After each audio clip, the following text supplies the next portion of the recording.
Wali Kota Denpasar menghadiri malam penggerupukan menjelang Nyepi Saka 1948 di kawasan Catur Muka hari Rabu 18 Maret 2026 untuk meninjau kemeriahan pawai ogoh-ogoh.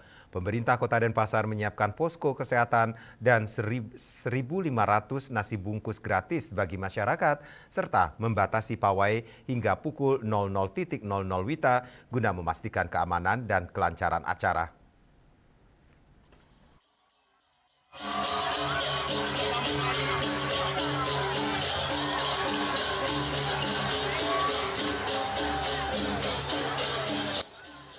Ribuan masyarakat tumpah ruah dan memadati kawasan Catur Muka, Denpasar, tepatnya di depan kantor Wali Kota Denpasar, guna menyaksikan pawai ogoh-ogoh di malam pengerupukan serangkaian Hari Raya Nyepi Tahun Baru Saka 1948, Rabu 18 Maret 2026.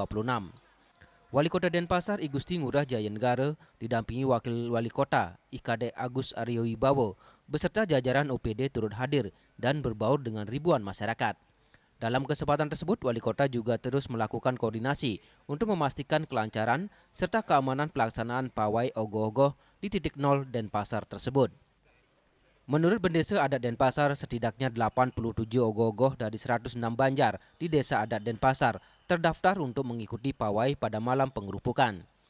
Sesuai dengan perwali atau peraturan wali kota, arak-arakan ogoh-ogoh di titik 0 km Kota Denpasar di kawasan Catur Muka tahun ini dibatasi dari pukul 4 sore hingga pukul 12 malam.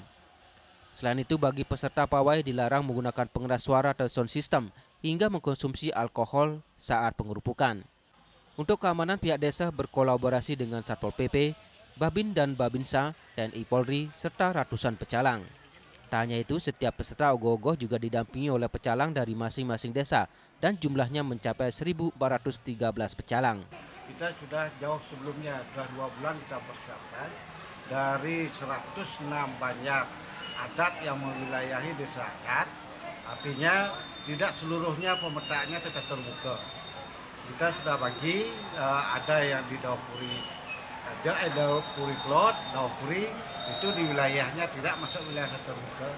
Demikian juga yang di Catur Panca, Pengiasan di wilayah di Simpang 6. Itu dia. Untuk persiapan ini yang jelas kita dari Desa Adat sangat konsen dengan perwalian.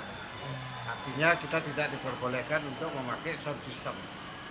Ya, mudah-mudahan di Hari Raya Nyepi ini menjadi momen kita untuk melaksanakan catur berata penyepian, sehingga apa yang menjadi harapan dari pemerintah, Kinakol Guru Wisesa, kemudian dari Desa Adat berkolaborasi sehingga mencapai makna dari catur berata penyepian itu. Sementara Ketua Pecalang Desa Adat Denpasar Iwayan Karde menambahkan, puluhan pecalang bersama aparat lain seperti Satpol PP, Dinas Perhubungan, Kepolisian dan TNI disebar di seputaran lokasi Catur Muka dan lapangan Puputan Badung.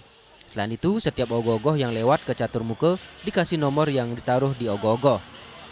Nah, kalau kita di Desa Adat Denpasar yang namanya pengamanan itu dari pihak pecalang, jadi kita sudah isi di Kota Denpasar itu 10 titik. Jadi yang ada di 10 titik itu adanya di Jalan Membonjol Kota Baru, adanya di Simpang Pemecutan, Simpang Indra, Simpang Setiabudi Gunung Agung, Jalan Gajah Mada Sulawesi, Jalan Gajah Mada Kartini, jadi Simpang Banjar Tensiat, Simpang Catur Muka, kemudian Simpang Gemoh, Simpang Suci. Jadi 10 titik yang dipegang. Kemudian bergabung dengan instansi terkait dari pihak pemerintah, yaitu Pol PP, Perhubungan, sama Kepolisian dan TNI. Padatnya warga yang berkerumun di kawasan Catur Muka diantisipasi Pemkot Denpasar dengan menyiapkan 6 tim medis terdiri dari 4 tim dari kantor wali kota yang berasal dari RS Wangaya, RS Bayangkara, dan PMI. 1 tim di Ina Hotel Veteran dari Puskesmas Denbar 3 dan 1. Di kantor Kesbangpol Denpasar dari tim Puskesmas Densel 4. Mobil ambulans juga disiagakan mengantisipasi keadaan darurat. Ari Wiratmaja, Bali TV.